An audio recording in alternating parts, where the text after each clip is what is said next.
Stand! Stand! Stand!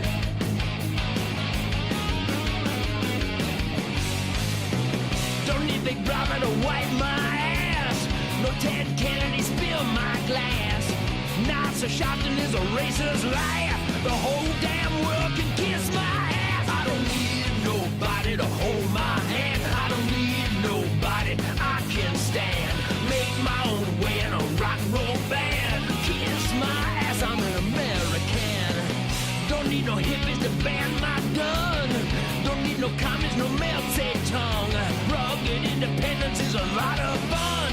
I laugh so hard when I see them run. I don't need nobody to hold my hand. I don't need nobody I can stand. Make my own way in a rock and roll band. Don't you think we're taxed enough? Maybe it's time I call your bluff. Pimps and whores, welfare brats. Too much government, way too fast.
Big brother to wipe my ass.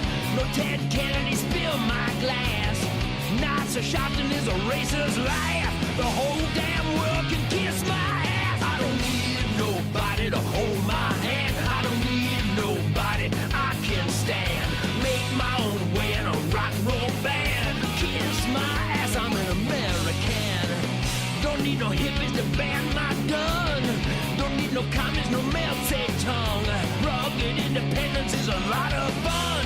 I laugh so hard when I see them run. I don't need nobody to hold my hand. I don't need nobody I can stand. Make my own way in a rock and roll band. Don't you think we're taxed enough? Maybe it's time I call your bluff. Pimps and whores, welfare brats. Too much government, way too fast.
Ted Nugent, where's Ted Nugent? Where's Ted? Look at you. You doing well? You are a handsome devil. Thank you. Great job, Ted. Thank you very much. Appreciate you being here. And now, it's time for Ted Nugent's Spirit Campfire with John Brenkus. It's the physics of spirituality with attitude. Powered by Patriot Mobile. Switch now. Go to patriotmobile.com/Ted.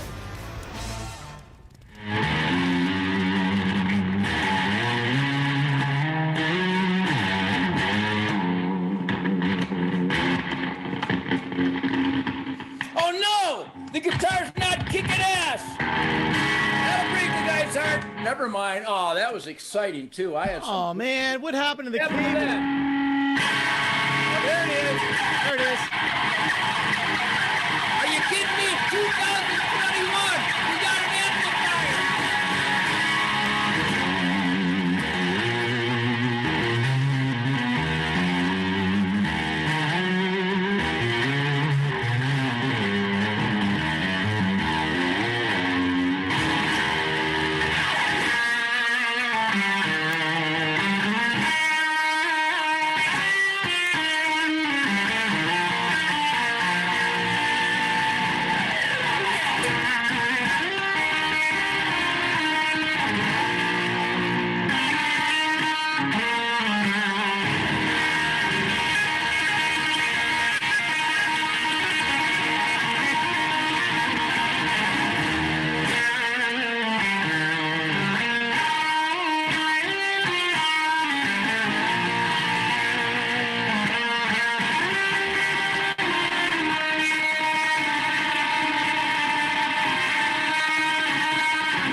Brenkus, I'm going to be okay now.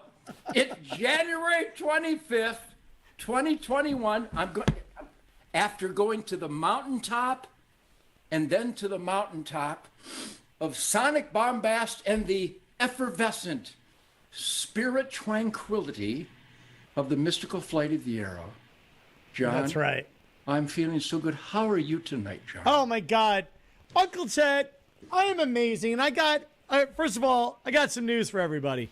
And I want to be really clear on this. We really tried to be non-political on the show.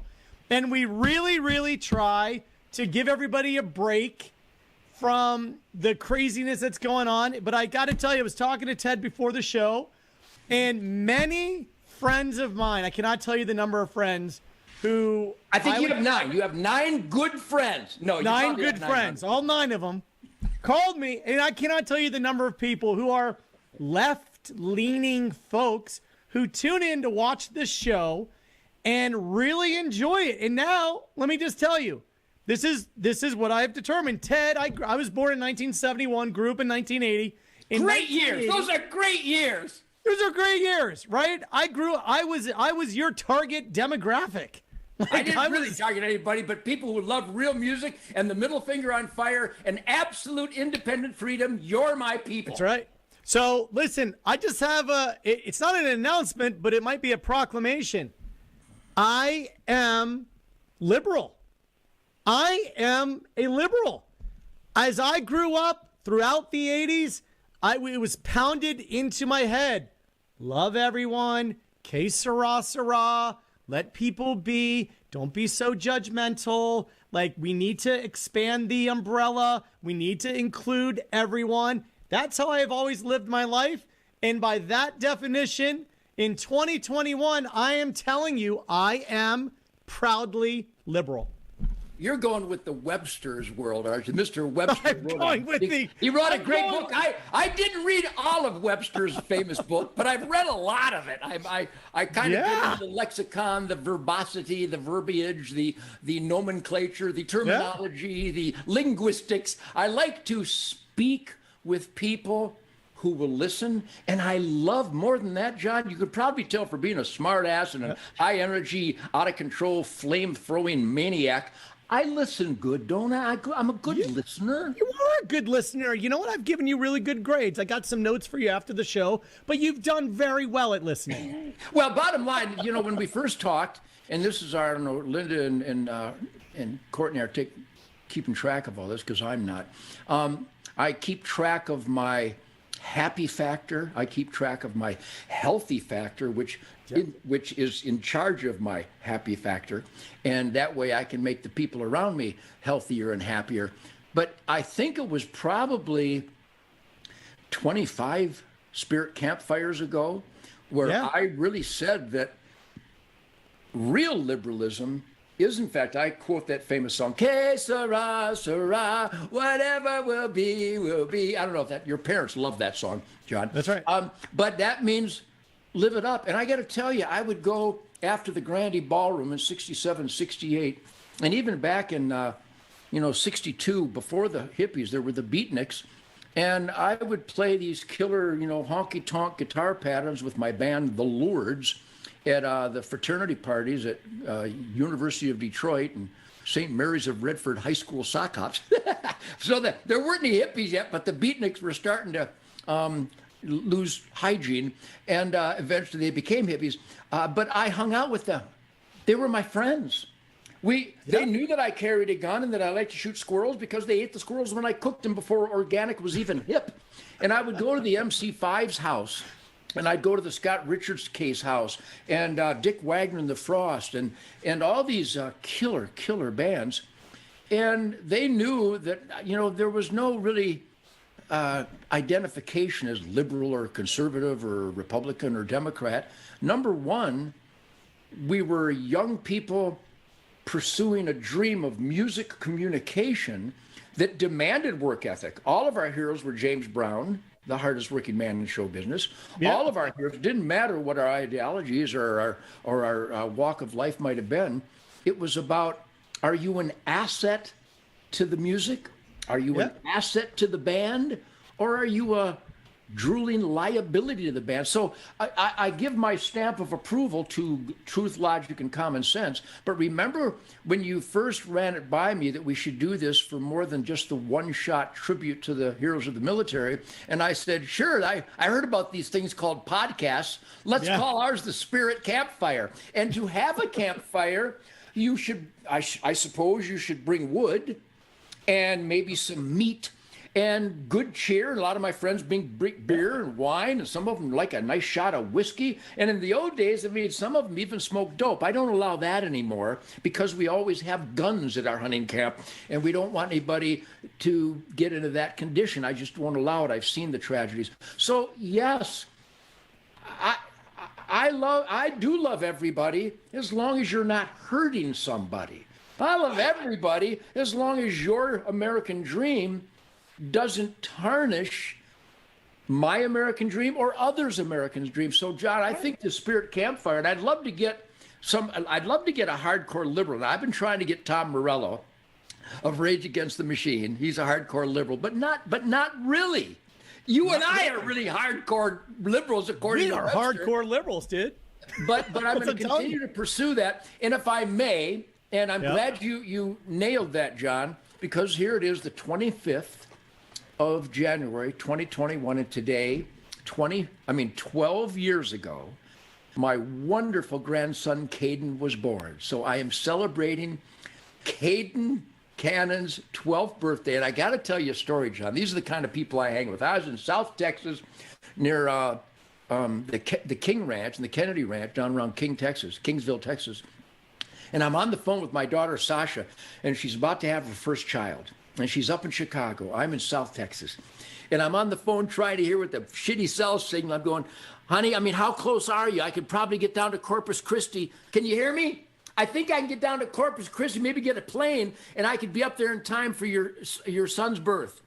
And my buddy, Greg Curran, who put this hunt together, he's listening to me off on the side. I could go on with the very emotional and wonderful details, but Greg called his jet, brought his jet to Kingsville, picked me up in the middle of the night, stopped in Waco and picked up Shemaine and Rocco in a private jet, cha-ching, cha-ching, cha-ching, and flew us to Chicago. I was there 2.5 hours before Caden was born. We hugged, and it was emotional. Sasha's first son, a grandson. We're celebrating. Shemaine and Rocco and I are celebrating.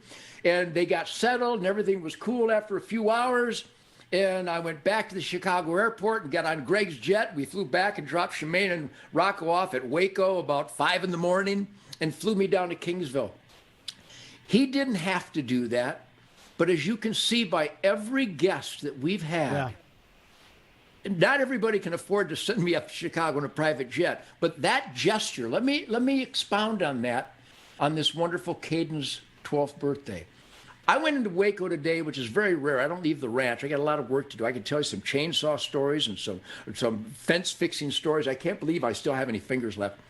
But I'm shopping, and I'm getting some orange juice and some garlic and some fresh bananas and some oranges. And John, everybody, they all got masks on. I haven't got a mask on. I think it would be a crime to cover this face. I mean, there's not much beauty left in the world. And there's a lot of truth to that. I think my generous, loving spirit demands that I share the beauty with mankind. So my point being, everybody, John, hey, Uncle Ted, how you doing, man? Looking good. Hey, Uncle Ted, say hi to Shemaine. We love you guys. Hey, Nuge, my dad loves you, man. John, if you just followed my vapor trail, and I'm going to get to a less than pleasant point, but what a pleasant point. Hi, I don't know you, but we're neighbors, we're Americans, we work hard and we're getting food. We're humans together. Stop and think of the love that I experience. And I don't know who they are. I don't know what their religion is. I don't know what their ethnicity is. I don't know what their gender designation. I don't care. They're friendly. Wave, shake hands. We compared melons. I compared melons with an old lady who said her husband loves me. I'd heard the love 50 times at the grocery store. Now, let's stop and absorb that. Don't think that it doesn't fire me up, obviously. Right. But stop and think, John.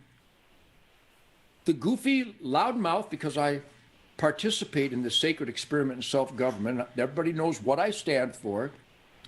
Not a scowl, not a frown, not a negative gesture, no attacks. John, and by the way, this has been my life.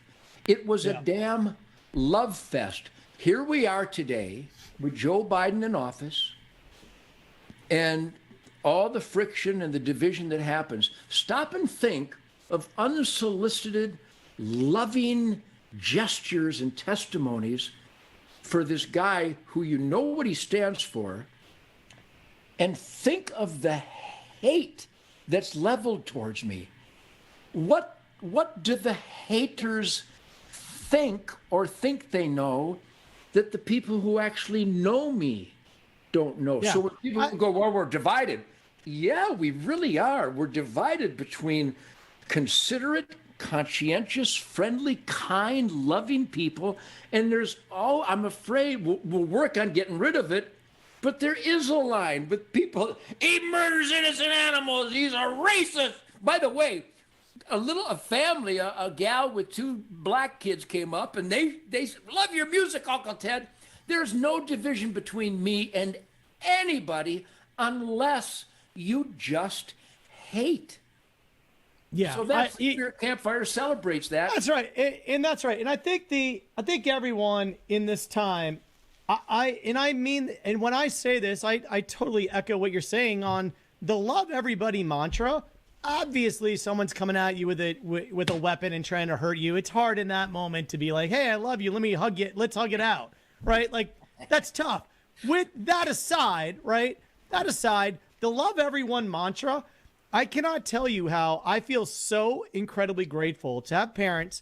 We sat around the dinner table. We exchanged stories. We talked about people we met. My neighbors, when I say I lived, for whatever reason, I lived on a street of one of everything. And I don't know how that happened. It just occurred that way. It's like we had one of every ethnicity. And my view on the world really is love everyone, even those people who have crazy ideas and crazy, like, this is the way they think the world works. Love those people too, as long as obviously they're not trying to hurt you. But we're like, when people say, oh, we're so divided and we're so whatever, I think that's kind of like on paper, or in electronic social media posts. I think if you actually go out, if you one-on-one ring your neighbor's doorbell and you say, hi, these are the things I believe. And then the neighbor says, you know what? I believe the exact opposite that you believe. I believe the polar opposite. The two of you would say, yeah, but we're American and we love each other and it's all good. Let's talk. Let's go have a beer. Let's hang out. Like, that's always been the way I think that we are wired. What happens is that people create echo chambers and they become very indignant that what they believe is the only way to believe it, or the only thing to believe. And when you get one-on-one, everyone gets along. 10 on 10, it could be a little grumpy. You get 1,000,000 on 1,000,000 and people are shouting so loud and they're coming at each other. It's almost like the theory of greed. If there's 2 people in a room and $1 on the table, you agree to split it. You put $1,000,000 on the table, only one person is walking out. Like, there's but you talk about carried away. You talk about the cacophony of a large crowd. You know what? It really isn't the cacophony of the large crowd. The majority of the large crowd would agree to disagree, and like you said, go have a beer or go fishing together. But there is such a gangster nucleus, particularly on the left. I know that we've got the KKK and we've got, I imagine there's some white supremacists. I've never met one, but here's the problem. The voices of the left think you and I are white supremacists. They keep throwing these words. What is a worse allegation than claiming that you judge people by the color of their skin? I'm an old man. I've walked all around the world. I've communicated with every imaginable type of human, except a white supremacist. I've never met one. I don't know what that is. I've never met a racist. I know they exist because I see goofballs that put their bedding on their head and burn crosses, but that's such a lunatic fringe. But then you've got Seattle and Portland and Minneapolis and Atlanta. That crowd, it's a large crowd. And I got to tell you, John Brenkus, if you were in a group and somebody started wrecking stuff, I know what you would do. You would stop them. Yeah, you certainly disassociate, right? And you certainly say, God, what can I do to help here? Because I don't want anybody to break anything. But And I think, though, Ted, to the point of, look, there are lunatic fringes on every side. Yeah. And you have the problem, my opinion, the problem is we used to kind of, before we were able to converse with anybody in the world at any given time, at any given moment, there used to kind of be two sides to things. And because we were just linear, now we have 100 sides to an argument, and each one of those sides has a lunatic fringe. And so if you ever like dive deep into what some people think, I mean, some people in this day and age believe genuinely crazy things, like not like, oh, that's a little outside of the box, like crazy stuff. And I don't know if the percentage is higher or lower, but I know that there's a greater variety of lunatic fringes out there because there are a greater variety of opinions now. So look, the Spirit Campfire is a time to take a break from that. And Ted, I wanted to plug Patriot Mobile because, listen, we really need you all to support Patriot Mobile. Listen, now Patriot Mobile has expanded coverage choices that blanket America's only Christian conservative wireless service provider. You can build your own bundle with multi-line discounts. First responders and veterans pay even less. And you can also get free premium activation and a free gift. Premium activation is where we set up your phone for you. And all you need to do is to call 972-PATRIOT or go to patriotmobile.com/Ted. Listen, Ted. Nicely done. Been very good to us. We want to be very good to Patriot Mobile. I want to personally thank them because, once again, I'm a busy, engaged fireball of a guy. I got so much stuff going on. But without Patriot Mobile, we wouldn't be able to have this open campfire, this open communication, which I think is really a representation of the majority pulse in America today. Great, great people everywhere I go. I wanted to share that story of Uncle Ted going shopping today because Shemaine and Rocco are in Utah skiing. So I wanted to thank Patriot Mobile. I want to answer a couple questions that I've been getting bombarded with because on the last campfire, I mentioned Sunrise Safaris and everybody's going, how can I get to hunt with you? I heard you had a birthday hunt and a New Year's hunt. You were down at the 777 Ranch. Well, at my website, there's an area called Sunrise Safaris, and we're already half sold out for next year. During September, October, November, I guide hog hunts and deer hunts in Michigan, and then we do my birthday hunt here in Texas and the New Year's Eve bonfire party of backstrap dreams, and then I go to the 777 in South Texas. So if you go to Sunrise Safaris, you can book that hunt. And it's, even though I'm a special guy, the prices aren't special. It's the same price you'd pay if you hunted with Farnsworth McGillicuddy at his uncle's farm in Iowa. But I also want to, I would love to read the biography of our very special Spirit Campfire guest tonight, Congresswoman Lauren Boebert. I hope she will allow me to say this, but she is the shit kicker mama. This woman stands up for truth, logic, common sense, we the people, rugged individualism, the entrepreneurial spirit, and her history, her story is a perfect example of what we talk about and celebrate here at the Spirit Campfire. Live and let live, but don't tread on me. And I want Lauren to tell the story herself because she's our guest here. Lauren, are you calling from D.C.? It looks like you're in Colorado. Tell me you're home in Colorado. I'm home, Uncle Ted. Hallelujah. Well, Lauren has a place called Shooter's Grill. By the way, Lauren, my kitchen. Oh, see how at home I am? It's Shooter's Grill. All right, there it is. I make the pussy purr with the stroke of my hand.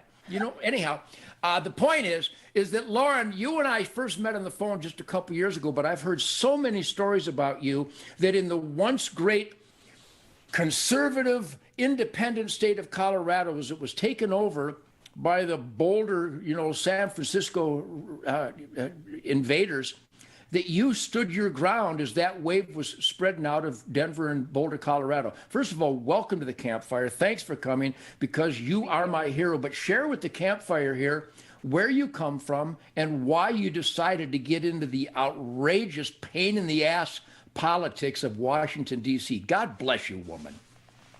Thank you so much. Well, first of all, I'm not a politician. I was fed up with politicians. And so that's what got me here today. Bingo. I didn't want to just sit at home and complain about all the problems I was seeing. I wanted to be a part of the solution. And I've learned along the way in life that I could do a whole lot better taking care of myself than government ever could.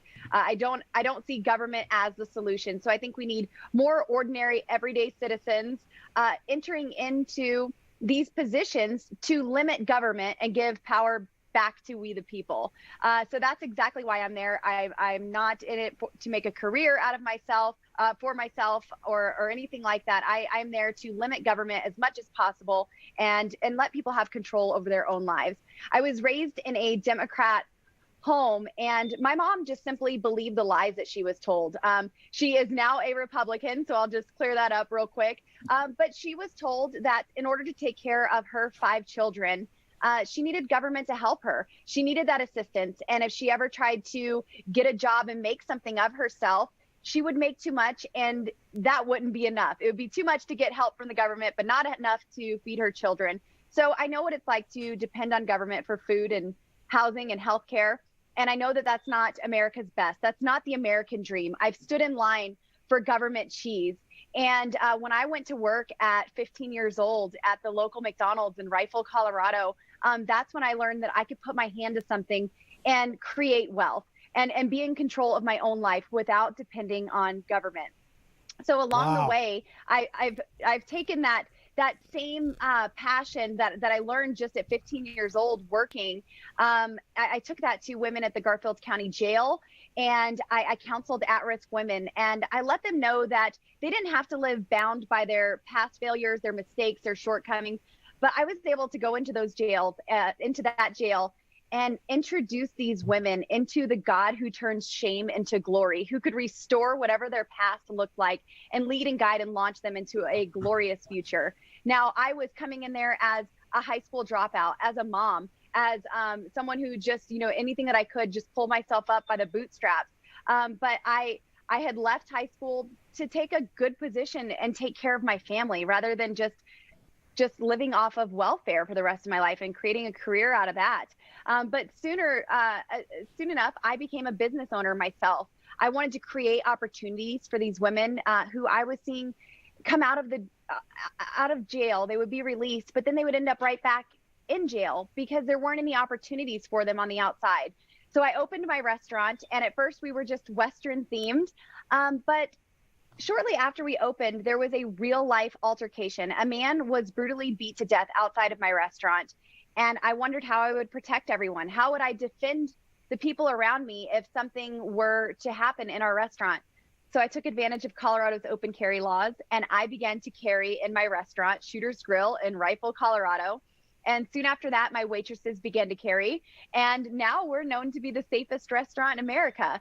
So that's kind of how I just started this advocacy for the Second Amendment, and just got really frustrated at the people who want to shred our Second Amendment rights apart. We have this list of things that we told the government, hey, see these items right here? They don't belong to you. It's your job to secure them and protect them for us. But they can't seem to get their grubby, corrupt hands off of them. They're picking at them every chance that they get. So I started getting loud about it, and now here we are. So I like when you get loud. I like it when you get loud too. Here, Congresswoman, thank you so much for joining us. Listen, I think your story is absolutely incredible, and people can learn so much from the picking yourself up, by your bootstraps and just saying, I'm gonna just do this. What's interesting is that the rhetoric that's going on now, there are a lot of people who are saying, you know what, you can't say this, you can't think that, you can't. Talk to me about the way that you grew up, because I think that you're around the campfire right now, so I imagine you believe the same thing.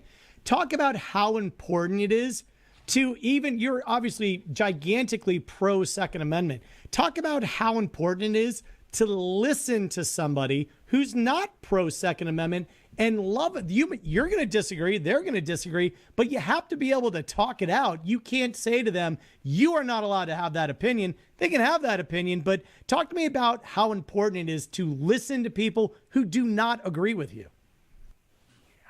We should all be listening to people who don't see things the way that we do, to just have a broader aspect on life. I mean, that's great. I have paradigm shifts all the time in life. Where those opinions start to become troublesome is when they actually infringe on someone else's rights. So you can have all the opinions and say all the things that you want, but as soon as your opinion takes my right away, that's when we have an issue. So the Democrats, they all want to talk about free speech and how they can say whatever they want. But conservatives can't have free speech. I mean, we're seeing that on social media platforms. We're seeing the president of the United States banned from Twitter. And so they like to say you can only have free speech if you agree with them. But I think that this is a great opportunity, me being in Congress, where debates take place. I'm excited for that. I'm excited to be in these committees and having these conversations with people. A lot of people, they want me to they tell all the stories of the first encounter that I would have with Representative Alexandria Ocasio-Cortez.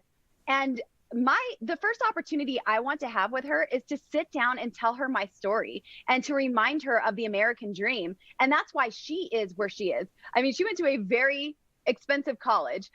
She had opportunities, and it's because she lives in the greatest nation this world has ever known. And so I would love to just have these conversations of my life, how we were stuck in a cycle of poverty. We were limited and we didn't have to be. I live a great life now because I understand that I can do better than government can at controlling my life and taking care of that. So having those conversations is very valuable, very important, and it's something that I look forward to having in Washington, D.C. I want to get more Colorado conversations in D.C. and less D.C. conversations in Colorado. Lauren, I have traveled all over the world, and I tour every year in America, and I don't just do my concert and then disappear and order room service. I hang out with people, and we have meetings before the show every night with like-minded conservatives, and I use the term conservative. We have a lot of liberal rock and roll fans because everybody who loves real music loves my music. But when did you see the light go off that, and it's right down the alley that John posed the question about listening to other people. And the lesson that'll be learned is that let's just talk the Second Amendment. The people who believe in keeping and bearing arms, that is written down in the Constitution because we wanted to make sure that no king denied us that self-evident truth. The problem with the liberals in control is that they don't want to go, Lauren, yes, you can have a gun, but I'd rather not have one. That's not the conversation they have. They go, no. Lauren, I don't want a gun, and you can't have one. Or I don't like the way you talk, but I'm going to talk that way. Or you got to wear a mask, but I don't have to wear a mask. You can sit next to 200 people in an airplane, but you can't go to church. So really, the line of divisiveness was really created by the left. I mean, John has some liberal friends that watch the Spirit Campfire, and I would love to hear their attitude, how you can have a conversation and listen to two opposing views and then attempt to end the conversation by forcing your view upon the other side. And that's really what you're facing in Washington, D.C. And tell me this. First of all, when did the light go off that you wanted to get into this fisticuff thing? And it's 2021, and we're watching this guy in the White House with all the executive orders dismantling all the proven benefits that Donald Trump created for America, the hypocrisy, the viciousness, the Sawwells, having a relationship with a Chinese communist spy, and nobody has a problem with that. Nancy Pelosi ripping up the State of the Union on TV, and nobody has a problem with that.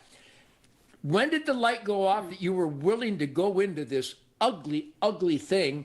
And is it too ugly? Are you experiencing hope now that you're in there, or is it worse than even we can imagine? So I am a very hopeful person, and being in Washington, D.C., I just feel like all of these solutions are attainable if we can have these conversations and not be silenced or canceled. And so I do feel a lot of hope being there. There are a lot of people who are there for the right reasons. And for me, it kind of got started when I got frustrated with a presidential candidate. Robert Francis O'Rourke told all of us exactly what the Democrats plan to do with our Second Amendment rights. For years, we've been saying they're coming after our guns, and they're like, no, you're crazy. You're a conspiracy theorist. Nobody wants your guns. Well, from a presidential debate stage, Beto told all of us, hell yes, we're going to take your guns. We're going to take your AR-15s and your AK-47s. And I didn't see anyone standing up to this guy. Like, wait a second. We invest in candidates. We elect candidates. We looked up to these elected officials. They are there to secure our rights. Why aren't they saying anything? So Beto announced a visit to Aurora, Colorado. And my frustration drove me to his campaign rally. I drove 3 hours to his presidential rally with my Glock on my hip. And I looked him in the eye and told him, hell no, you're not. How do you intend to legislate evil? What would you do? You would only strip the rights of law-abiding citizens like myself, and you would leave us defenseless against someone who intends to cause harm. The Second Amendment, my right to keep and bear arms, that is my great equalizer against a potential stronger aggressor. I'm 5'0", 100 pounds. I can't really defend myself physically. And so I need an equalizer. I have 4 little boys that I am often alone with, and I need a way to protect my family. So in that, I started realizing that I had just spoke up for millions of Americans, and I wanted to use my voice for good. I looked around. There were some other local issues that we were having, and we were kind of being ignored by our U.S. congressman. And I had called him about it, and they said, no, we're not interested in this. I'm like, well, this is a big deal to the people. You should be. So anyway, I saw that this just lack of representation, and I said, the people need a voice. We are far often drowned out by these liberal voices in Denver and Boulder here on the Western Slope, and they don't represent us. That's not the same Colorado as the Western Slope.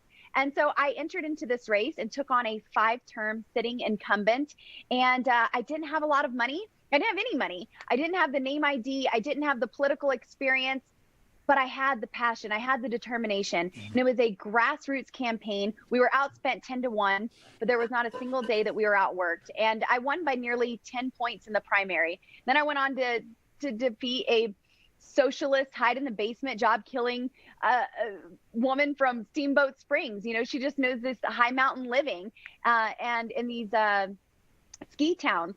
And I defeated her, and now I'm going to do everything that I can to expose these socialists and hold them accountable. Hence why I called you the shit kicker. You are the shit kicker. God bless you. So let me summarize it. Let me see if the guitar player has truth, logic, and common sense coursing through my cranium. I have a First Amendment in America, in every city, in every municipality. I have a First Amendment everywhere in America in all 50 states, and I don't need paperwork or a permit or a license for my First Amendment. I will not be happy until we have a Second Amendment, because until the Second Amendment is just like the First Amendment, then they've already infringed, and they all should be tried for treason, because that is a violation of the U.S. Constitution. And let me rephrase what you said, Lauren. You are not faced with potential encounters with violent people. You are guaranteed an encounter. Maybe not you and me individually, but people right now in America they are guaranteed to meet a rapist, a stabber, a shooter, a gangbanger, and a child trafficker, because the liberal court system has engineered recidivism. They guarantee repeat offenders. So they want to take away your guns. They're going to flood our neighborhood with violent felons, and then they're going to make guns inaccessible, and then defund the police. This is planet defund the police. I was hoping you were getting there. So you got your work cut out for you, and I hope that those entrenched that have come right out, like Schumer and Maxine Waters and Sheila Jackson Lee and Beto O'Rourke and all of them, they want to take our guns back, or what they call a buyback program, where you can't buy something back you didn't own. You have to. That's you right. can only buy back stuff that you owned, and none of us bought any guns from the government. They're not buying back jack shit. So, Lauren, I can't tell you how everybody loves that you stand up for the self-evident truth, the truth, logic, common sense pulse of the best of the Americans. Because if a liberal doesn't want to own gun, don't. Don't get a gun. Don't get downwind of a gun. Don't watch gun TV shows. Don't go to gun movies. Don't walk by the gun store. We got no problem with that. But leave me the hell alone, because my life is worth defending. It's a pity that yours isn't. I like that. Well, and this inauguration showed us that, liberals, Democrats, they love guns when it defends their own life. It's always the truth, isn't it? So you're witnessing armed guards and border walls. Yeah. So how goes shooter? Go ahead, John. Yeah. So listen, I think one of the things that you're bringing to the table, you're 30. How old are you? You're so young. 34. Yeah, you're so young, and you're 34 years old. You are just incredible, and you really are the kind of voice. And some people obviously don't support AOC's voice, but man, she got a loud voice quick. And I think that, you really, in this election, you've really kind of like shine a light on what is possible. And here you are with your incredible backstory. And I think that what's important is that you are a role model for all Americans, not just, young girls growing up and, with the same backstory. You're just a role model for everyone. I want you to touch on how really anything is possible if you put your mind to it. Anything, any kind of career path and sort of changing the world is possible, because you're a world changer, honestly.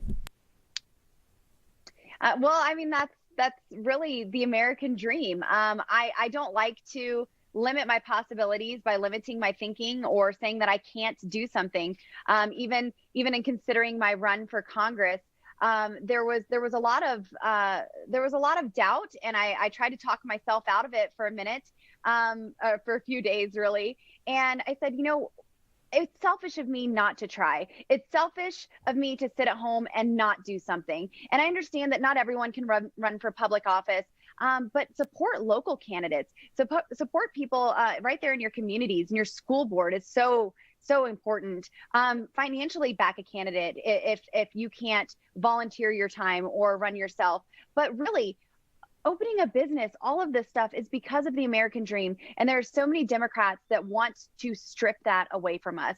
They want us to depend on them. They want us, they want to take away our energy independence and outsource our energy to communist dictators. Let our enemies be in control of that, and put our children at risk for future foreign wars.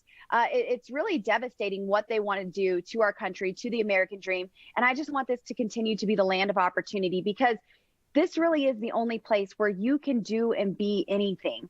Anything you set your mind to is absolutely possible. I mean, look at me. I shouldn't be here right now, but it's because of the possibilities that are available in our country that I'm here. And I have my 4 boys, and they are my motivation. Their freedom is my motivation, and I refuse to send my boys into a socialist nation. So I am going to do everything that I can to raise them up to be strong men who love our country, who love freedom, and will defend it each and every day. And I'm honored to do my part to step up and serve. I'm tired of these politicians who forget who they work for. They work for the people, and they get to DC, they overregulate, overtax, overspend, and destroy everything that we are working so hard to build.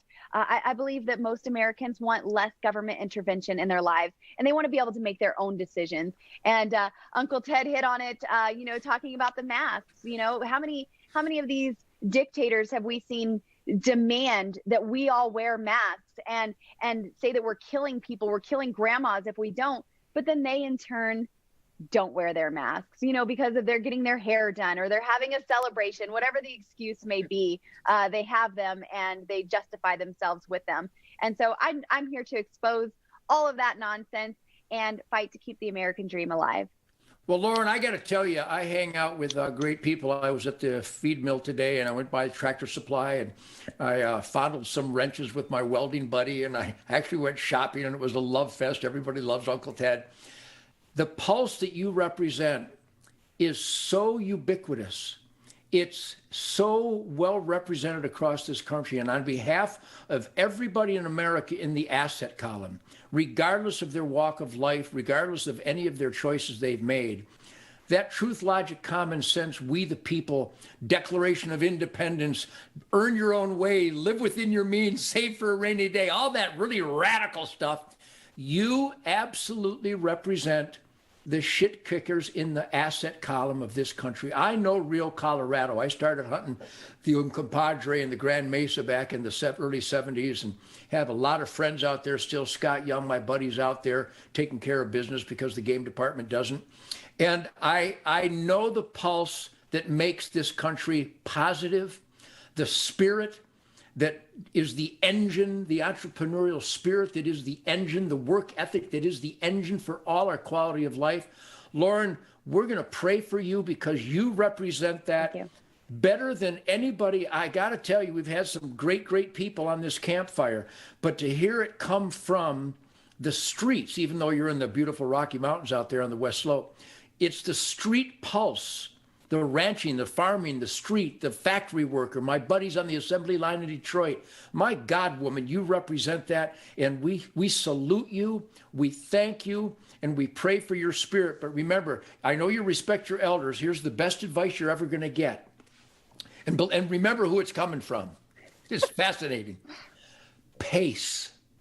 Be sure you pace yourself because we're such a train wreck now that if you don't take really good care of yourself, and I know you've got that priority as a mother and just a person who obviously really cares about your well-being and how you can be an asset for your family and your fellow countrymen, but pace yourself because the opposition, there's a lot of evil and they'll run you ragged. They've tried to do it to me, but luckily I'm smarter than all of them. And Lauren Boebert, you are smarter than all of them. God bless you, woman. You bring such light into dark times. I hope you realize how everybody loves you for taking that chance. You are the woman in the arena, and you are going to be challenged in that swirling dust. And boy, you're looking good. Not really just literally, but figuratively, you're looking good because the attitude and the spirit you have, my goodness, I'm glad I got you on my side. Thank you. Thank you so much. That means a lot to me. And I appreciate all your support. I appreciate you reaching out to me so often and those personal connections. Thank you for being a real American. Just like we all know that you are, but just these connections are so important. Thank you for having this Spirit Campfire show here and just welcoming so many people to hear these real conversations take place. I think that that's needed right now. There's a lot of people who are down about our recent election, and they need to know that there's hope still, and there are people who are still in the fight for the right reasons. So thank you so much. I appreciate you. Well, if there's any hope, John, would you say that Lauren Boebert brings out a shining glow of hope? God bless you, woman. Boy, you are really something else. If you played guitar, I'd have you in my band. Right. No, and I don't sing either. My mom let me know at like 13 years old. She's like, Lauren, you sound like crap. Give it up. And I was like, all right. God bless you, Lauren. Thanks so much for sharing the campfire with us. Wow. Thank you. Bye. Thank you. Well, Ted, I'll tell you what, there were some impressive young folks in the world today. I'm not one of them. Kyle Green, how young was Kyle last week that is producing a wonderful TV show? Think of the articulation from Kyle Green as a young sportsman conservationist and Lauren Boebert, who, boy, talk about the in the arena, but there's no uglier arena than politics in Washington. Listen to their words. I mean, they have iron. It's almost like the founding fathers are channeled through these people. Wouldn't you say? They make so much sense. I think, you know, what's interesting to me is regardless where people fall on the ideological spectrum, I feel like terms have been hijacked. I feel like as we open the show, the word liberal has been hijacked. I think the word conservative has been hijacked. And I think Democrat and Republican has been hijacked. I think part of the reason why we're just kind of having a hard time discussing things as a country is because we all can't agree on what the basic definition is of words that used to have a meaning, and now they mean something different. So when you're trying to argue, instead of saying, is that blue, we can't agree on what color blue is. So we're not starting from a solid foundation, because when I say I'm proudly liberal, it was interesting in the room, and you'll look at all the comments, Ted, how many people said me too. They were just saying me too. And I'm like, I think most people love one another, and people will listen to your rant on guns, and people will listen to your fire and your passion and what you believe.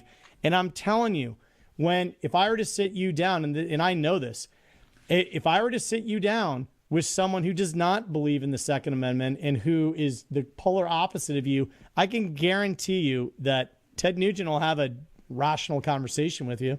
And Ted Nugent's I do it all the time. You do it all the time.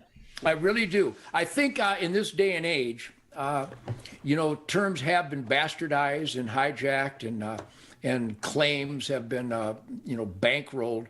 But I think there's some really glaring examples that are intolerable. High tech, censoring people that make certain statements that they don't agree with, or sending in a fact checker to fact check a meme that's a joke about Dirty Harry believing in fast cars or something. They're out of their minds. They don't want to have a discussion about keeping and bearing arms. They don't want you to keep and bear arms. If you don't want to keep and bear arms, don't. But you can't dictate unarmed helplessness to another human. And they are.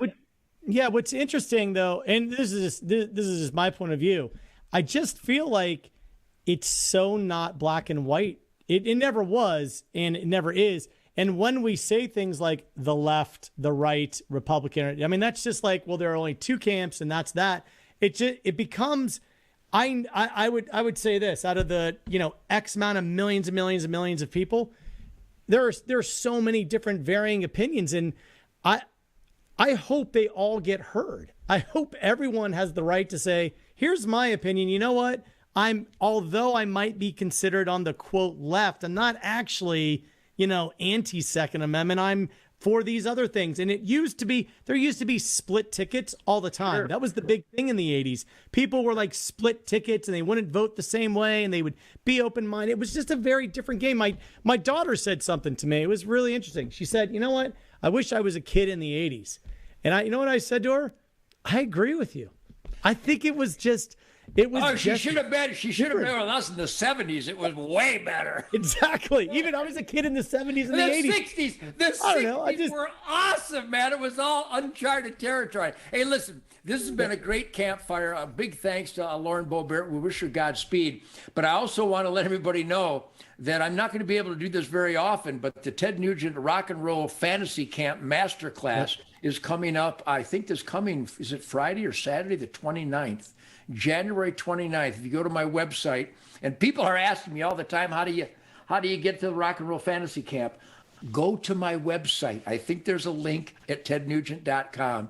But I'm going to have the last Ted Nugent Masterclass at the Rock and Roll Fantasy Camp was supposed to be an hour. I think we went 2.5 hours because that's the kind of guy I am. If you expect the world from me, I'll give you 3. So if you want to be part of this very intimate Rock and Roll Fantasy Camp, Uncle Ted Masterclass, you could sign up. It's going to be at 12 noon on January 29th. And people are asking about the Come and Take It flag and the Come and Take It hats.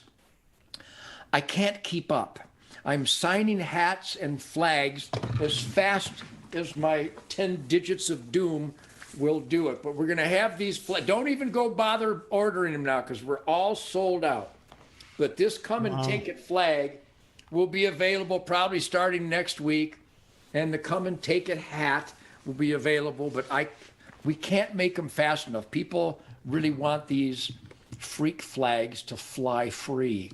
So freak flags that fly free. So if you want to find out when they're available, they'll be available on my website. And what else? Oh, here, John. So I'm old. And I like guns and I like guitars and stuff.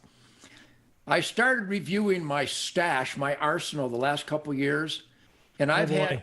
I've got so many beautiful guns that have been sitting in my safe, some of them for 50 plus years.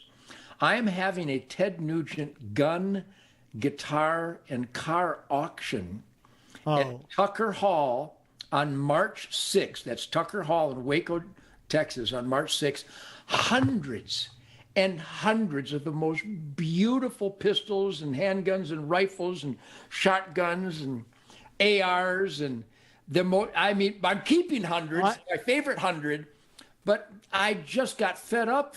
They just sit in the safe, and if you have a great truck, you don't keep it in the garage. You got to drive it. If you don't drive it, get rid of the damn thing. Well, Ted, I think that the marketing on this, I can help you out. It's the Ted Nugent gun buyback program. Yeah, it's actually going to be called the Ted Nugent Come and Take It or Come and Buy It gun auction. But I'm going to sell hundreds, and some of them are old Smith & Wesson 44 Magnums, 2 and 3 inch, 4 inch, 6 inch, 6.5 inch, 8 and 3/8 inch, 12 and 7/8, the most beautiful pieces of firearm art. And as I was designating which ones are going to be sold, I almost cried because there's so many beautiful guns. But I carry the same, I rotate a bunch of Glock 20s and some 1911 10 millimeters, and I'll keep the ones that I use, including many rifles and many shotguns, a lot of stuff.